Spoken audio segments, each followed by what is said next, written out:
Hello guys, welcome to my YouTube channel Brijesh Singh Pioneer. Today we are going to study a very important topic, present continuous tense. दोस्तों मैंने आपको बताया कि यदि आप अंग्रेजी सीखना चाहते हो तो अंग्रेजी में आपको अनुवाद की कला जरूर सीखनी होती है और अनुवाद की इस कला में सबसे कीमती सबसे महत्वपूर्ण जो पड़ाव होता है वो होता है टाइम एंड टेंस। जैसा कि आपको मैं प्रीवियस वीडियोस में बता चुका हूं, टाइम और टेंस का अलग अलग कॉन्सेप्ट और फिर टेंस में प्रेजेंट पास्ट फ्यूचर इन तीनों के चार जो पार्ट होते हैं। आज मैं दूसरे पार्ट को लेके आया हूं प्रेजेंट टेंस के, जिसे हम क्रमशः प्रेजेंट कॉन्टिन्यूअस टेंस अथवा प्रेजेंट प्रोग्रेसिव टेंस के नाम से जानते हैं। प्रेजेंट का मतलब वर्तमान, कॉन्टिन्यूअस का मतलब निरंतर जारी रहना और प्रोग्रेसिव का मतलब भी सेम होता है, किसी क्रिया को लगातार अनवरत या शाश्वत जारी रखना। तो दोस्तों सामान्यतः किसी भी टेंस को पढ़ना हो तो पहले हमें उसकी आइडेंटिटी को जानना होता है। पहचानेंगे कैसे? क्योंकि टेंस के परिवार में 12 सदस्य हैं। मैंने पिछले वीडियो में आपको बताया भी था। अब इन 12 में प्रेजेंट कॉन्टिन्यूअस का आप कैसे देखते हैं, इनके लिए हमने आपको बताया कि वे वाक्य जिनमें किसी क्रिया का वर्तमान काल में जारी रहना पाया जाए, यानी कि क्रिया अभी चल रही। फॉर एग्जाम्पल अभी के अभी आप मेरे वीडियोस को देख रहे हो, मैं आपको अंग्रेजी सिखा रहा हूं, ये क्रिया हमारी चल रही है आगे। या तो फिर इसके वाक्यों के अंत में एक तो जारी रहना पाया जाए, इसमें कोई पर्टिकुलर शब्द आए न आए इसका जिक्र नहीं किया है। लेकिन दूसरी तरफ परंपरागत व्याकरण में हम पाते रहा है, रही है, रहे हैं आदि शब्द भी कई बार देखने को मिल जाते हैं। अब प्रत्येक टेंस में हम आमतौर पे 5 प्रकार के सेंटेंस का प्रयोग करते हैं। अब ये 5 प्रकार के सेंटेंस कौन होते हैं? पिछले वीडियो में आपने देखा था प्रेजेंट इंडेफिनिट टेंस में सेम चीजें यहाँ रिपीट होती हैं। पहला होता है अफर्मेटिव सेंटेंस। अफर्मेटिव सेंटेंस से क्या आशय होता है दोस्तों? सकारात्मक वाक्य, यानी कि वे वाक्य जिनमें किसी तथ्य को या किसी सूचना को हमने प्रस्तुत किया है एज इट इज, या हम फिर एक्सेप्ट कर रहे हैं, एडमिट कर रहे हैं, सकार रहे हैं, स्वीकार रहे हैं। तो आइए, जैसे मैंने एक एग्जांपल दिया, मैं एक उपन्यास लिख रहा हूं। जी हाँ दोस्तों, मैं एक लेखक भी हूं और आगामी मैं एक उपन्यास लिख रहा हूं। आगामी समय में कुछ समय बाद आप मेरा एक हिंदी नॉवेल भी पाएंगे। तो मैं एक उपन्यास लिख रहा हूं, यानी कि उपन्यास लिखने की क्रिया अभी चल रही है, इज इट इन प्रोग्रेस, ये प्रोग्रेस में है। वे लोग टीवी देख रहे हैं, क्रिया चल रही है। अनु पियानो बजा रही है, तो अनु के द्वारा पियानो बजाने की क्रिया चल रही है। ऐसे वाक्य अगर हों तो इनको हम अंग्रेजी में अब कैसे बोलेंगे? इसके लिए पूरी दुनिया, चाहे आप ऑक्सफोर्ड में पढ़ रहे हो या फिर आप कैम्ब्रिज में पढ़ रहे हो या जनपद देवरिया की किसी छोटे सी संस्थान के स्टूडेंट हो, हर जगह पैटर्न सेम होता है दोस्तों। सबसे पहले आप सब्जेक्ट का प्रयोग करते हो, फिर हेल्पिंग वर्ब। हेल्पिंग वर्ब में इस टेंस में इज, आर और एम इन तीनों को रखा गया है। कर्ता के अकॉर्डिंग आप इनका प्रयोग करते हो। फिर मेन वर्ब की आईएनजी फॉर्म का प्रयोग करते हैं, जिसे हम फोर्थ फॉर्म भी कहते हैं। और फाइनली ऑब्जेक्ट तो आता ही है, यानी सब्जेक्ट अगर सिंगुलर है तो वर्ब इज का प्रयोग करिएगा, सब्जेक्ट प्लूरल है तो आर का प्रयोग, और अगर यहाँ पे आई आया है तो एम का प्रयोग करते हैं। This is the pattern. बस इस पैटर्न को अपने जहन में एक बार बिठा लिया, फिर आपको अनुवाद करना आसान लगेगा। मैं एक उपन्यास लिख रहा हूं, इस वाक्य में मेरे बारे में कोई बात कही गई है, इसलिए इसे कर्ता की जगह पे आई का प्रयोग किया। आई के साथ हमने एम को डाउन किया सेकेंड स्टेप में, और थर्ड स्टेप में मेरे द्वारा लिखने का काम हो रहा है। कौन सी क्रिया हो रही है? तो लिखने का। तो लिखने की क्रिया यानी कि राइट, और इसमें हमने आईएनजी जोड़ा। आईएनजी जोड़ते समय इसमें से ई का आई हो जाता है, ये ध्यान रखना है। और अ नॉवेल, यानी कि एक उपन्यास लिख रहा हूं। बस दूसरा वाक्य होता है वे लोग टीवी देख रहे हैं। तो आप इसमें देखेंगे उनके द्वारा टीवी देखने की क्रिया चल रही है। वे लोग हमारे वाक्य का सब्जेक्ट है, डूअर या एजेंट कह सकते हैं। तो वे लोग की अंग्रेजी होता है दे चूंकि प्लूरल है इसके साथ इसको सपोर्ट करने के लिए आर क्रिया आ जाती है बहुवचन की।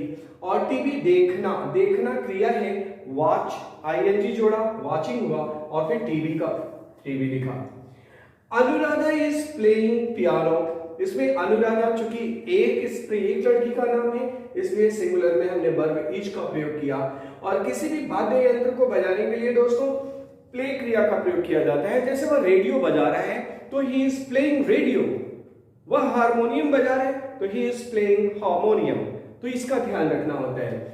पहला अफर्मेटिव सेंटेंस के बाद हम दूसरे नंबर पे आते हैं, ये होता है इंट्रोगेटिव। गौर करिएगा, यहाँ पे मैं अफर्मेटिव के बाद नेगेटिव नहीं बता के अभी इंट्रोगेटिव बता रहा हूं, इसे गौर करेंगे। सकारात्मक वाक्यों के बाद फिर आता है प्रश्नवाचक वाक्यों का नंबर।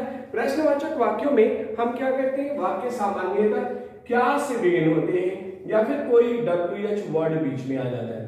फॉर एग्जाम्पल मैंने बताया, क्या भारतीय छात्र यूक्रेन से वापस आ रहे हैं? क्या भारतीय छात्र यूक्रेन से वापस आ रहे हैं? तो आप देख रहे हैं कि क्या भी आया है, लास्ट में क्वेश्चन मार्क रहता है। ऐसे वाक्यों को हम इंट्रोगेटिव सेंटेंस कहते हैं। रूस यूरोप को क्यों बर्बाद कर रहा है? रूस यूरोप को क्यों? अब इसमें दो नेचर आपको दिखा, एक क्या से शुरू होने वाले और दूसरा WH वर्ड जिसके बीच में आ गया। तो अब आप इनके अनुवाद का जो पैटर्न होता है, जिन वाक्यों में क्या आता है, मैंने पीछे भी बताया था आपको पिछले वीडियोस में कि उनमें हम हेल्पिंग वर्ब का प्रयोग पहले कर लेते हैं और इस टेंस में हमें is, are, am helping verb already मिली हुई है। इसके बाद हम सब्जेक्ट का प्रयोग करते हैं, मेन वर्ब की आईएनजी फॉर्म का, ऑब्जेक्ट और लास्ट में क्वेश्चन मार्क का। इस नियम से क्या भारतीय छात्र are Indian students coming back from Ukraine are Indian students. दोस्तों आज आप देख रहे हैं हालात जो है तृतीय विश्व युद्ध के आसार नजर आ रहे हैं और उसी से जुड़ा सवाल है ये। तो इंडियन स्टूडेंट्स को काफी मशक्कत करना पड़ रहा है वहां से निकालने में इंडियन गवर्नमेंट को। तो जैसे भी हो, ईश्वर से हमारी प्रार्थना है कि सभी छात्र सुरक्षित वापस आ जाएं। दूसरी तरफ रूस यूरोप को क्यों बर्बाद कर रहा है? तो फिर जब क्यों आया है यानी क्वेश्चन वर्ड कोई रहता है तो हम उसकी अंग्रेजी को सबसे पहले लिख लेते हैं वाई। इसके बाद हम सहायक क्रिया को लिखेंगे वाई इज। इज क्यों लिखा? क्योंकि रशिया एक कंट्री का नाम है। वाई इज रशिया डिस्ट्रॉइंग, नाश करना, विनाश करना, विध्वंस करना, इसके लिए डिस्ट्रॉय क्रिया का प्रयोग किया गया है आईएनजी के साथ Europe. This is the way how we translate. अब यहां पे एक और बात ध्यान रखना है कि अफर्मेटिव सेंटेंस से यदि हमें निगेटिव बनाना हो तो हमें बस एक छोटी सी क्रिया करनी होती है। हिंदी में मैं एक उपन्यास नहीं लिख रहा हूं, यहां पे हमने नहीं को ऐड किया, वर्क करेंगे।